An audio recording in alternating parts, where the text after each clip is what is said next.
Hi everybody, I'm Amber Amethyst and welcome to another Top 13 video. Today I will be talking about my favorite animated Disney movies. I've been watching Disney movies since I was very young. I grew up during the Disney Renaissance, so I just love Disney so much, especially when it comes to their animated features. So today I'll be counting down my top 13 Disney animated movies. A few rules. I'm only going to include one per entry. So actually there is one sequel that is listed that is in my list, because actually it's like the one is I do like the sequel better than the original. I'm also not including Studio Ghibli because that's an entire different list for itself. And 3 Pixar and Touchstone is fair game as long as it still has Disney's name on it. So let's go ahead and get started. Favorite movie number 13 is The Little Mermaid.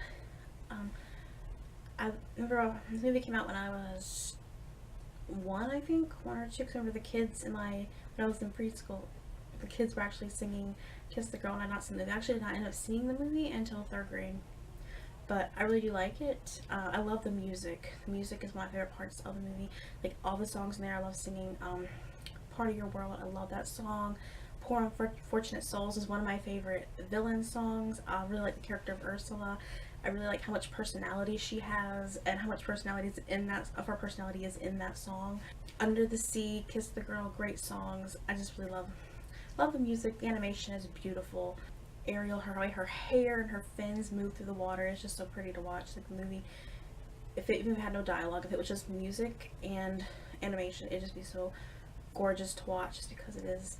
And it was the movie that started the Renaissance. It started Disney putting out movies every summer, started that for Disney, and so a lot of the great movies we do have is thanks in part to it. As far as Ariel herself, kind of on her character. I really like the character of Eric. I think it's like one of the few princes, like, again, going to the Renaissance before then. I think the only prince before him who really had personality was Prince Philip from Sleeping Beauty, but I think Eric started the whole, now the guys actually get more depth as well. And so I really did like the character of Eric, just how amazing of a character is. I'm actually going to do an entire separate video on him as a character, so I'll save that for that upcoming video.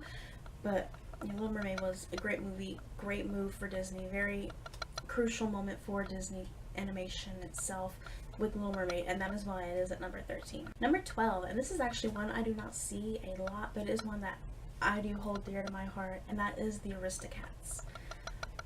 It's a movie about the wealthy woman who owns a cat and her 3 little kittens. The butler tries to get rid of them so he can get the money when the old lady dies. But anyways, it's also like an adventure story. An alley cat is leading them back to their home in Paris, and it has a really sweet romance that builds between Duchess and Tom, and I think it's very believable. Like, as far as Disney romances go, this one is one of the more believable ones, just because you can actually see them falling for each other. You can see they actually do have a mutual respect for each other. Like, and I just love that about Duchess's character, just as it is. Like, her as a character, she's such an underrated character, because yes, she's very prim, she's very proper, but she still has respect for everyone else. Like, she doesn't, even though she's from a wealthy family, she doesn't look down on anyone. She respects Tom. She appreciates his help. She appreciates just how nice he is to her children. And that's another thing. I just love the relationship between Tom and the kids, especially Tom and Marie, as well as Tom and Toulouse. They are just, how much he looks up to him. And I just really like the fact that it wasn't just him falling for her. He also came to love her children as well, and I thought that was really sweet, really well done. And of course, if you love cats, I do recommend this movie. So yes, that is why it is number 12. Number 11, so we went from one that was actually quite more obscure and older to one that's actually fairly recent, and that is actually a Pixar movie, Inside Out. I like the whole concept of each emotion is personified in the characters' heads, and I just really I like the correlation between the real characters and the emotions. I like the journey that the 2 emotions go on. I like the whole, just how unique and original this whole thing about the mind is, how like each section or memory of the character is portrayed by a certain land they're traveling through it. Like when they go through some of the worlds, like the abstract world, I thought that was really well done as far as the animation and the designs for that part. I think it was the Imagination Land, that one was really well done. How they have like the people who were going through sorting the memories, and how they bring in the joke of how they sometimes send this jingle up to the conscious mind, and Riley will just suddenly just start singing. Just the creativity of that movie, the way the characters are designed, just I like each character's design, like the 5 emotions, just how they look, their color scheme, just, and the voice actors for the most part I just thought were perfect matches for all these 5 emotions. I just thought it was really good. It had some really touching moments. It had some moments that really made you laugh, and I like that Pixar Disney is branching out and we're getting new stories, and this is one that I really did enjoy a lot. And so that's why it made number 11. Number 10. And this one is also one I don't see on a lot of favorites lists, but it is one that I really like, and it's considered to be part of the Disney Dark Ages, but it is one that I really do enjoy. Even when I was a kid, I really liked it, and that is The Fox and the Hound. I know I have not read the original story that it's based off of, but I have read a synopsis of it and how much it differs from the Disney movie as it is. What I do like about this movie is the fact that, one, it is very realistic. Like, yes, it has talking animals, but aside from that, like, the whole story itself just, it's very real. And two, that it is so dark. It's probably one of the darkest Disney movies ever. I was rewatching it with my sister and her son, and she's like, everything about how this movie is really depressing. Like, all the sad things that happen, the death of the mother,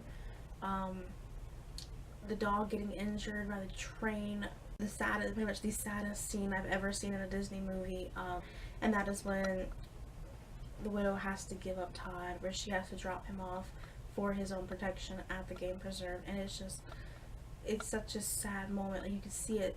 There's no dialogue between the two characters, but you can just see it in their faces.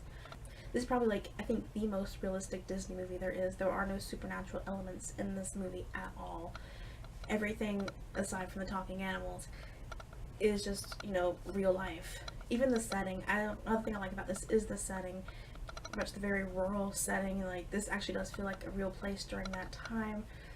The characters, the 2 human characters in the movie, they feel like real people. They have personalities. They've obviously known each other for a very long time.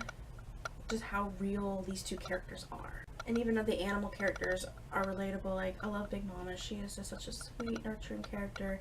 The 2 birds who were just after this caterpillar throughout the whole movie is running gag with them, but even they're pretty well developed characters, like, aside from their running joke.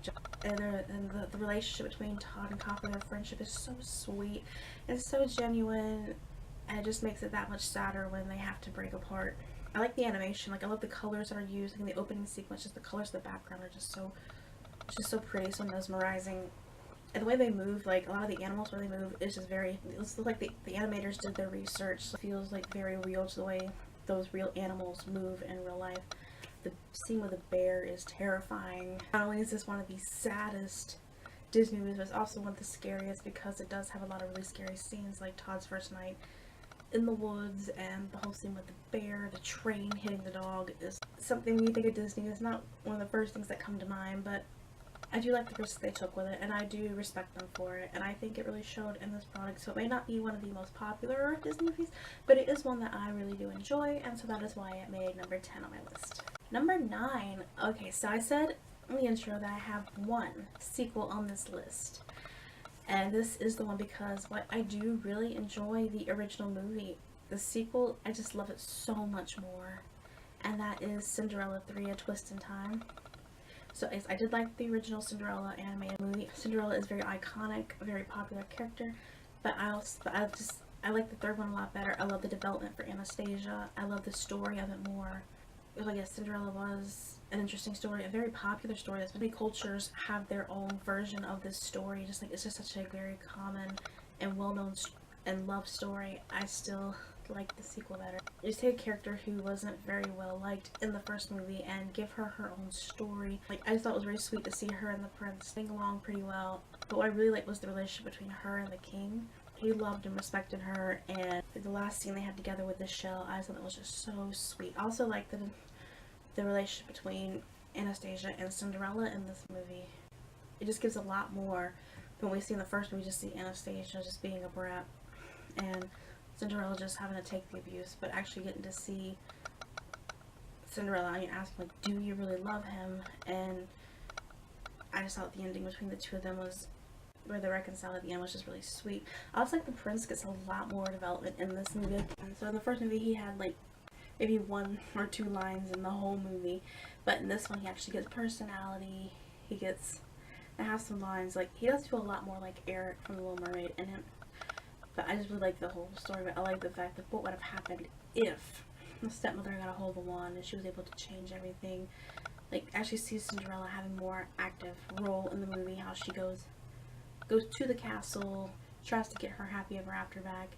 I really did like the ending. I thought it was very well done. As far as sequels go, this one is without doubt the best. I get more than Cinderella, and so that's why it's made number 9 on my list. Number 8, and we're really going back to the beginning of Disney history with this one, and that is Snow White and the 7 Dwarfs. It's a classic. That's really all the way else to say it. The animation is amazing for that time period, for that time, and even now I think the animation still stands strong. I like the music. I love Snow White's singing voice. Just how beautiful the music was, how beautiful her singing was, and how it's very different than what we have as far as music today. I love the setting, just how much of a fairy tale setting it is. It's very beautiful as far as backgrounds. The animation is fantastic, and I think this was done like 80 years ago.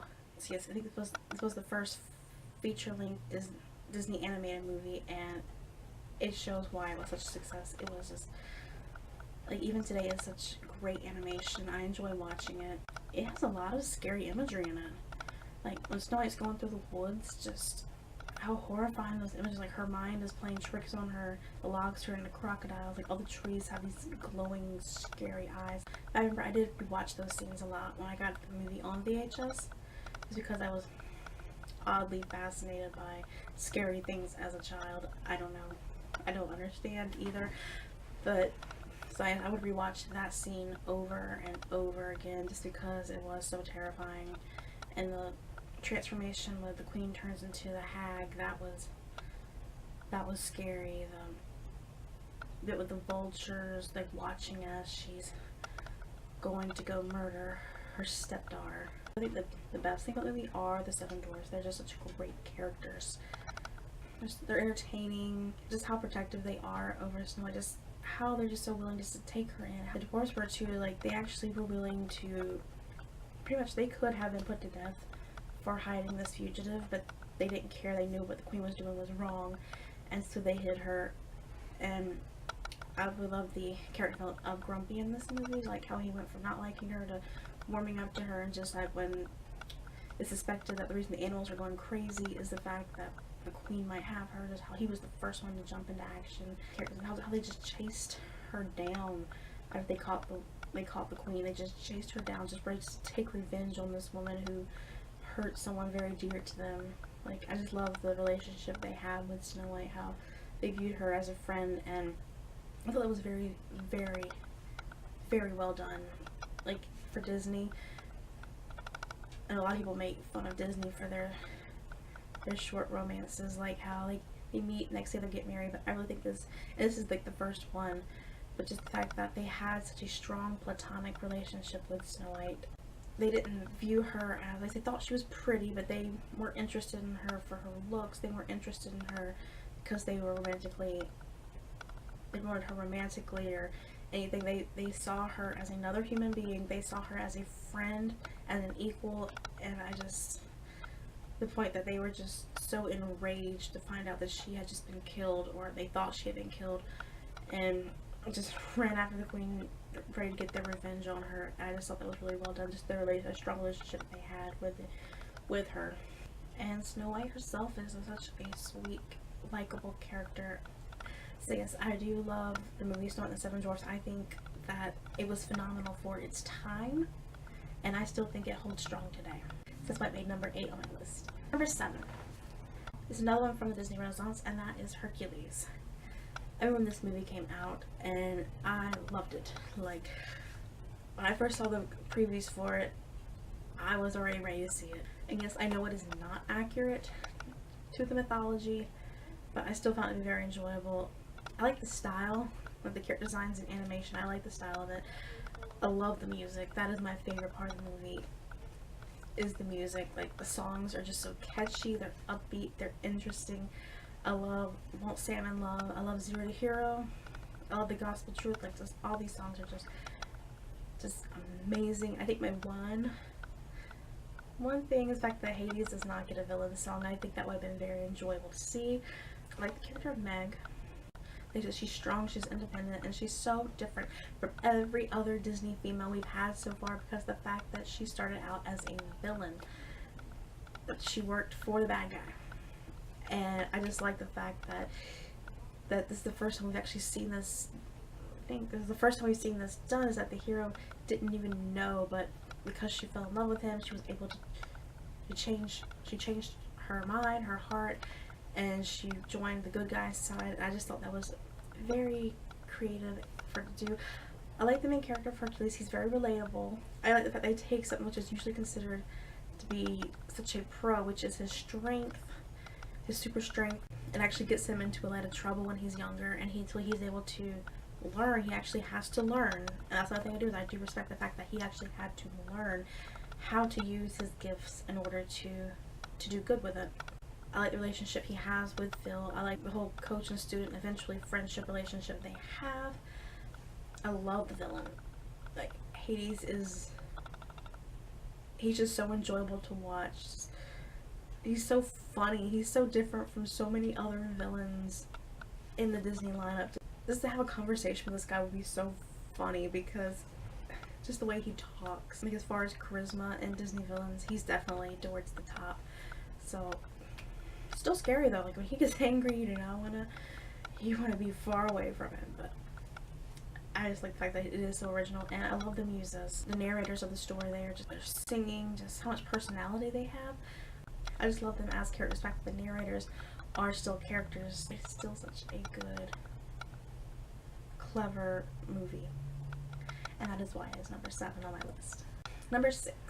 And this is one that this movie, I feel like it gets so overlooked. So much. This one, I just feel like no one ever talks about this movie, and that is a Goofy movie. I don't know if it's supposed to be tied into a Goofy trope, or if it's just using the same characters as that show, but I really enjoyed watching it, and I still enjoy watching it. So when you think of Disney, you probably think of the princesses, you think of the adventure stories. This one is a very slice of life with the classic Disney characters. It's basically just Goofy and his son going on a road trip. That's pretty much all it is.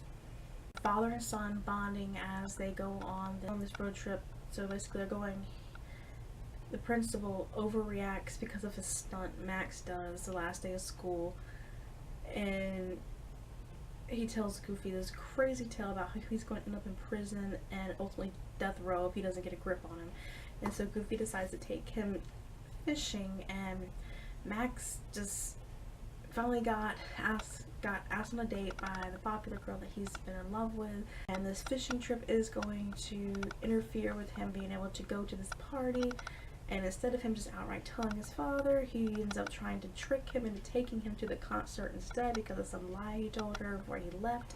And they go on this road trip, hijinks ensue, like it's Goofy, crazy things happen. So I say this is a slice of life. This is a slice of life with Goofy added in the mix, so you know that a whole bunch of just crazy things are going to happen. I love the soundtrack.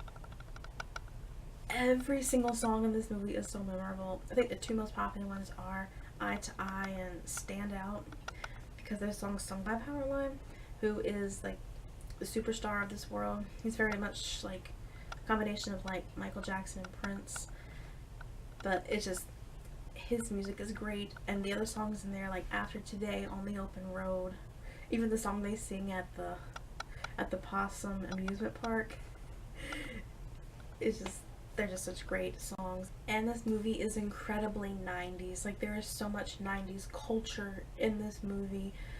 If you grew up in the 90s, then you probably go back looking. It has a very nostalgic feel to it. Not one that you really think of as far as Disney. As far as Disney goes, it's not one that's really considered one of the greatest, but is one that I personally like a lot.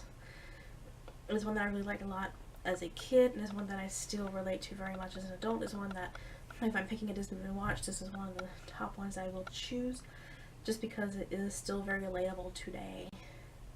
Like, some of the jokes and whatnot might feel a little outdated, but I still enjoy it.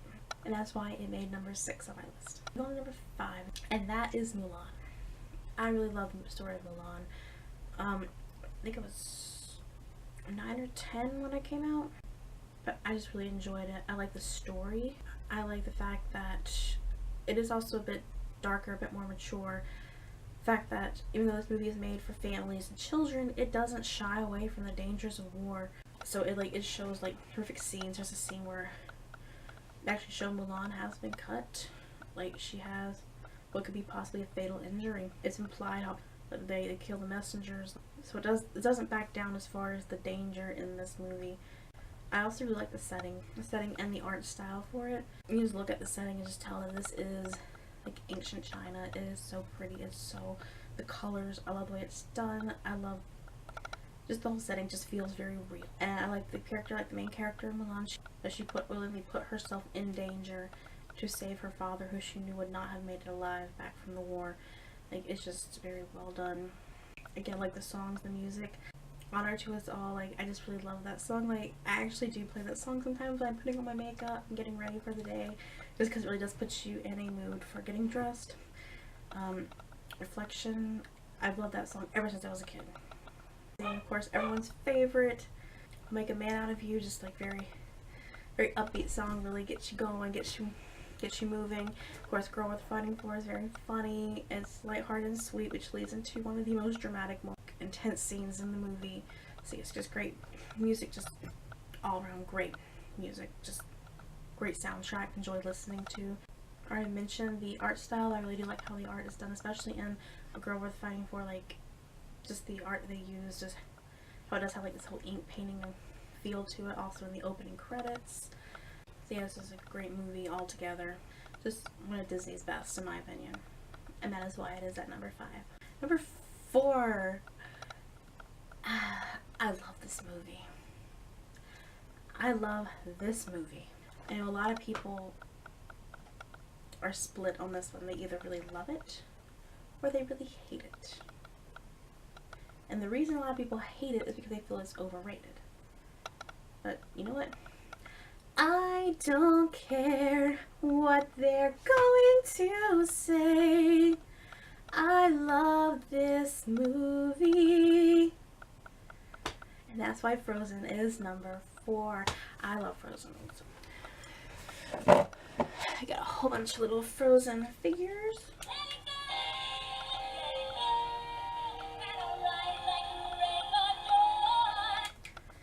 Yes, it does have a lot of hype. Yes, it may be a little overrated, but you know what? I still love it. I think it is a great story from start to finish. We'll start with the characters. The main character, Anna, just how optimistic she is. So ready to mingle, but since she's been alone for so long, she's so socially awkward. And I just found that endearing because I too am socially awkward. And I'd probably be the same way in like a ball setting. I love the character of Elsa. Like, as much as I do relate to Anna, I relate to Elsa a lot more. I love the relationship, the bond that the sisters have. Just how afraid Elsa is that she might hurt the one person she loves so much. In that one scene where Anna finally gets to the Ice Palace and you see like when she wants Elsa to come back and like you can zoom in on Elsa's eye and she remembers how she accidentally hurt her sister when she was younger. And that moment has just haunted her, to the fact that she's so afraid if she touches anybody that she is going to hurt them, just like she accidentally hurt someone at the coronation. And she's so terrified that she feels she has to flee because she feels she's a monster. But still, I just love the fact that Anna does not give up. She wants to help her sisters. And I just like the fact that the relationship between the sisters is so strong. That is kind of a spoiler here, but the act of true love actually had nothing to do with romantic love. And I thought it was just so nice that Disney is breaking away from its usual stereotype about how true love conquers all in the form of, you know, romantic love, but in this case it's done through a different type of love, just as strong, a love of family. And I like to see like just another Disney movie where the main focus is on the family and so much the romance. The last time we saw that was in Lilo and Stitch with Lilo and Nani. I know I've said this throughout so many of the other movies already on this list, but I love the music. Like every single song in this movie I like even the opening song, Frozen Heart, I still listen to that one quite a bit. Obviously my favorite one is Let It Go. I sing that all the time. But I like First Time in Forever. Actually like First Time Forever Reprise even more, because I just like the emotion, the way that Elsa sings in that song. You can actually just see the fear in her face, and you can hear it in her voice. And I love just the duet between the two sisters during that moment. Love is an Open Door is just such a cute song. Do You Want to Build a Snowman? Like, I love that song as well. It's just, they're just very catchy, sweet songs. I just love them. I like that the Kristoff just has a lot of personality. Like, he just feels like a real person. I love Olaf. I just think he's just such a great character. He's a sweet, just kind-hearted character. Major issue with this movie is the character of Hans. Like, I just felt that adding him in as a surprise villain was a major cop-out. I think it would have been better had Anna had to choose between the two guys. But by making him a villain, I do feel like kind of just... One, it just came out of nowhere, and two, it just made the decision too easy for Anna. And I was really hoping he'd end up with Elsa. He saved her from being killed by his own men, and then he brought her back just to try and kill him herself. That didn't make much sense. So I was actually thinking that the movie was going to head towards, you know, Kristoff was going to end up with Anna, and Hans was going to end up with Elsa. And if there's a sequel, there's still a chance that could happen.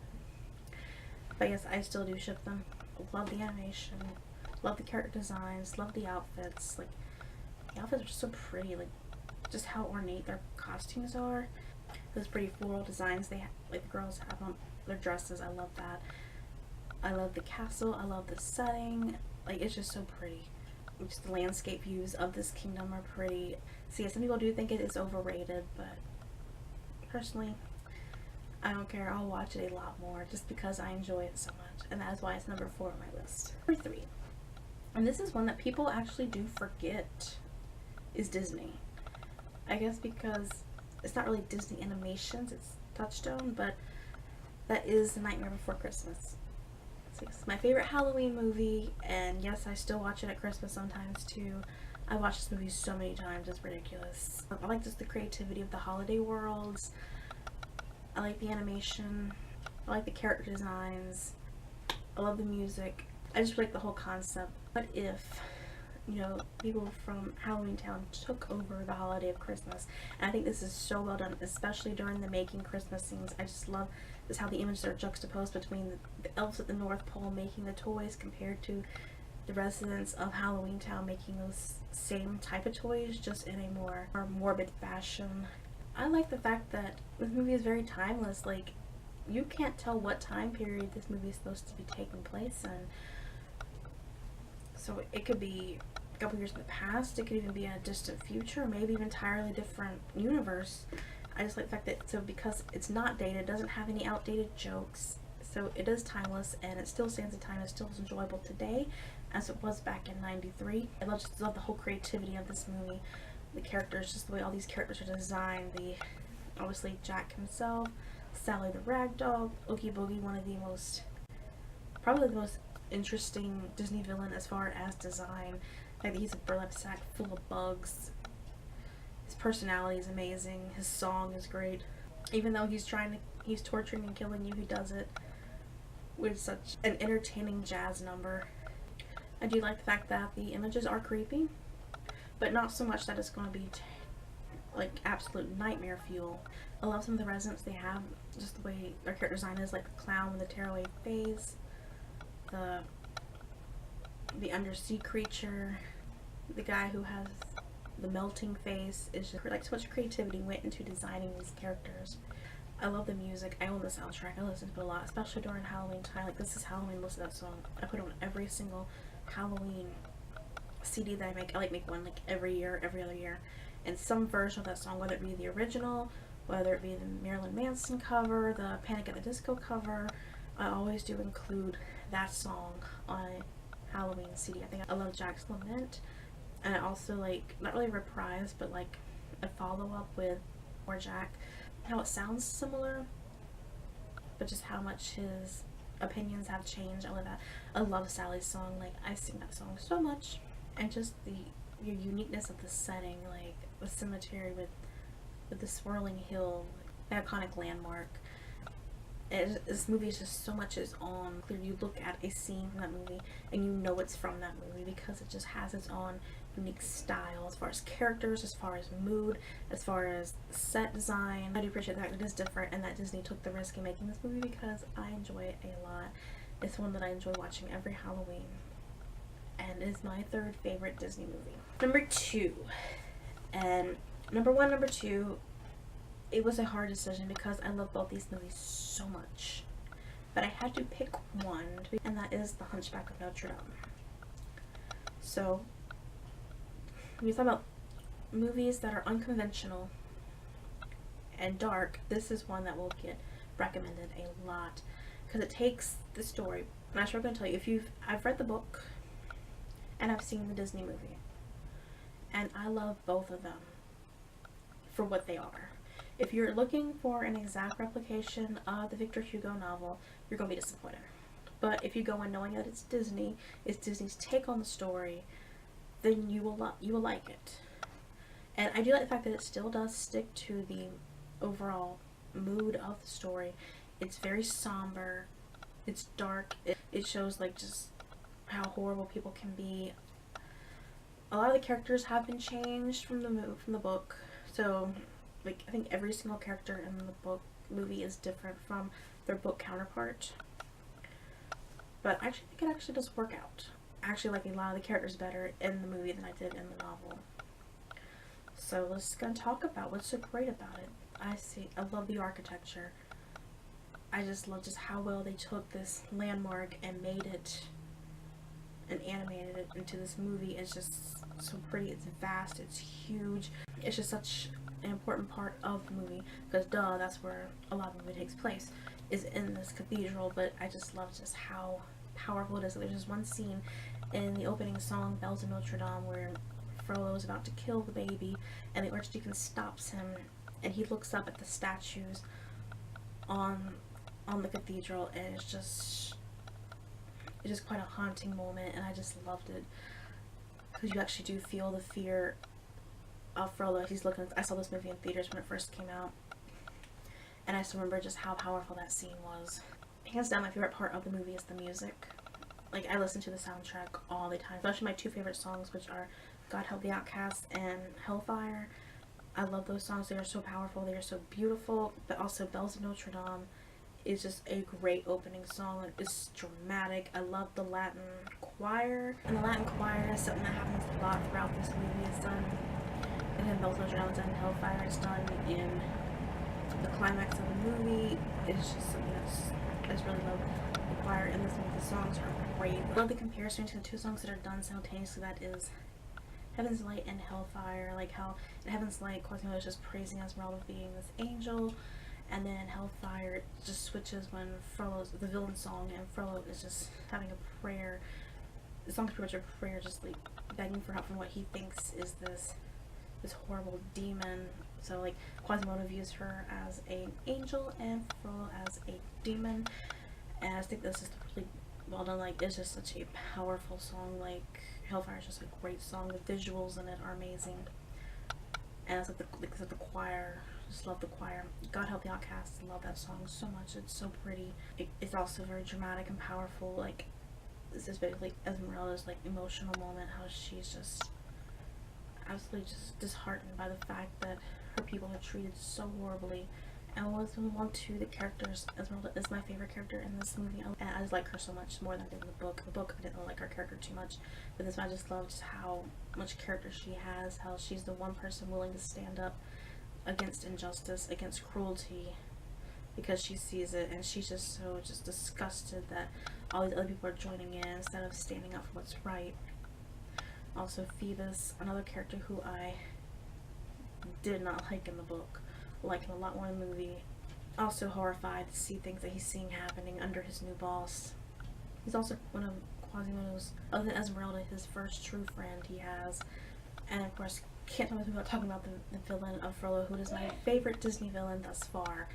he's so complex, not quite as complex as in the book, like, but he's still well developed in this movie. Like how he in his mind, everyone who's seen the movie knows that he is a hypocrite. He's doing just terrible things, but in his mind, he honestly, legitimately believes he is doing the right thing, and it just makes him more, one, terrifying as a villain, and two, more relatable because the fact that yes, what he's doing is wrong, but in his own mind, he thinks he's the hero. He thinks he's saving the day, even though he couldn't be further from the truth. And I think that's what makes a great villain, is the fact that, yes, some villains are great because of the fact they love evil, such as Maleficent, but others are much more effective if they are human and they have human characteristics and they actually believe they're the hero in their own story, in which this is the case with Frollo. And the fact that he, finding himself tempted by this woman, he's absolutely just certain she has to be a demon, she has to be evil, there's no possible way. And I just really like that. I like basically in the second half of the movie, just seeing his descent into madness, just how well that was done. And so I really applaud Disney for that. The animation of this movie is very vast, it's very big, and just seeing like the setting, I've seen how Quasimodo just moves on this cathedral, and like especially in the climatic scene when he just breaks off the chains, just a great moment. I loved it. Like the music really added a lot to that scene, but just the animation alone, the facial features, the lighting, like with the fire, I just think like it's just a great movie overall.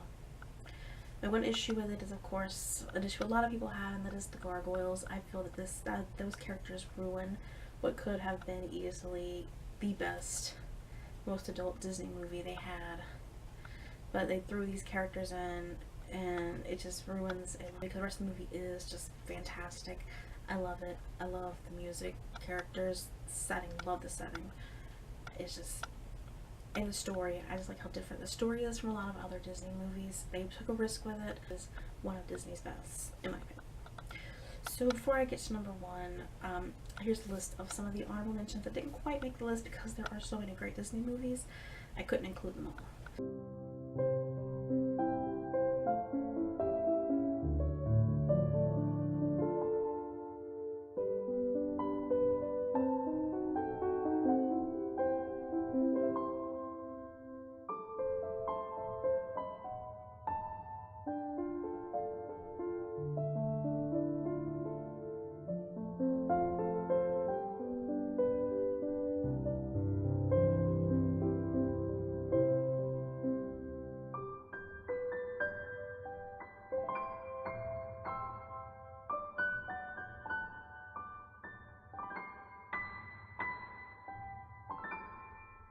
Now, number one, my absolute favorite Disney animated movie is Beauty and the Beast.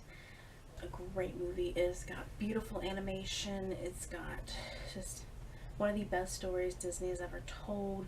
And it's like my favorite as far as the romance. It's one of my favorites because the romance takes time to build up, and it's, I like the fact that it is a good setup for how they actually do meet. It's just the fact that Belle has no choice. Like, she willingly gives up her freedom to save her father, which really says a lot about her character. The Beast, I just love watching how he changed from being, as Belle says in the song something there, he was mean and he was coarse and unrefined, and now he's dear.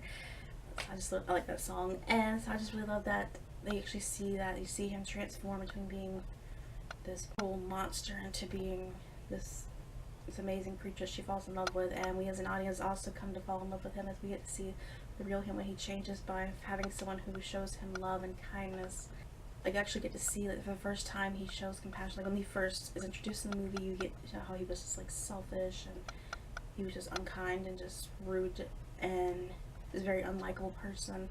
And then when Belle is like just heartbroken that her father's being taken away and she's stuck in this castle forever, you actually get to see like a moment where he does like has a second thought, and you can see like this is like probably his first ever moment of compassion for another person right before he offers her the room. And I thought that was very clever of the animators just to put that in there, just in his facial expression alone. You see that he does actually think from what he does feel for this other person, and I just love how the relationship grows. It's not done like the next day they meet, next day they get married. It actually has to be done in a natural way, and to see that through each other, they actually do form a bond, a connection. They fall in love in a very natural way. I think it was like just very sweet.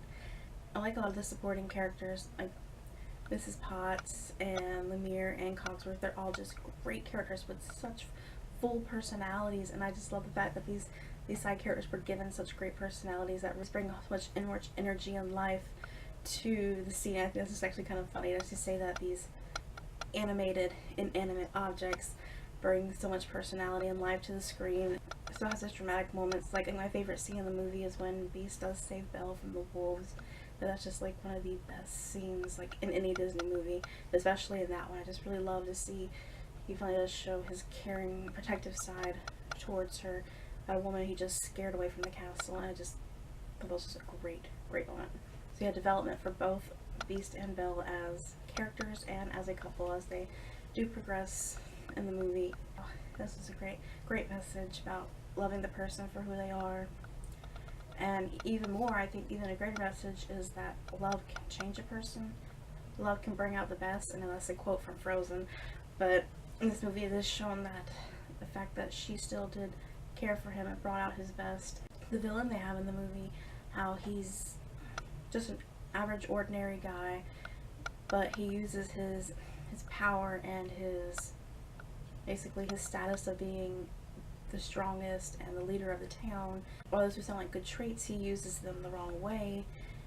I just think it was actually very interesting just to see how quickly the crowd just sides with this person who does know how to win a crowd. And it shows that, you know, if you do have this kind of power, you know, you can corrupt people into doing horrible things, going to try and murder an innocent person because of his jealousy. And so the animation is beautiful. I love the transformation scene. That's the colors that are used during it. A lot of the musical numbers, like Belle, the opening musical number, I like that was done. It's very Broadway-esque. I like the Be Our Guest, just how energetic and how lively that whole scene is with so much going on, but it doesn't look a mess. There's a lot going on in that scene, but it catches your attention both as a child and an adult. You can just enjoy it. Something There is my favorite. I love the title song, Beauty and the Beast. That whole ballroom dancing scene is just absolutely beautiful. I love the setting. I love the decorations of the castle and how we see like the contrast, like when the castle's on display versus when it's not. In the ballroom scene, just a painting on the ceiling, the chandelier, just like all the details they put into this castle just makes it so pretty to watch. And it is timeless. Like, I know the song is as a tale as old as time, and I have not seen the live action one yet, and I kind of don't want to, but because I like the original so much. But I think the movie still is as strong today as it was all those years ago. Generations from now are still going to love it just as much as the last generation does, just as much as this one does, just because it is such a great movie, a very well-made movie, and it is my absolute favorite Disney animated movie. So yes, this actually concludes my top 13 favorite Disney animated movies. I thank you for watching, and if you like this video and would like to see more like it, you can always subscribe to my channel. I upload twice a week, and I thank you again. I'll see you next time.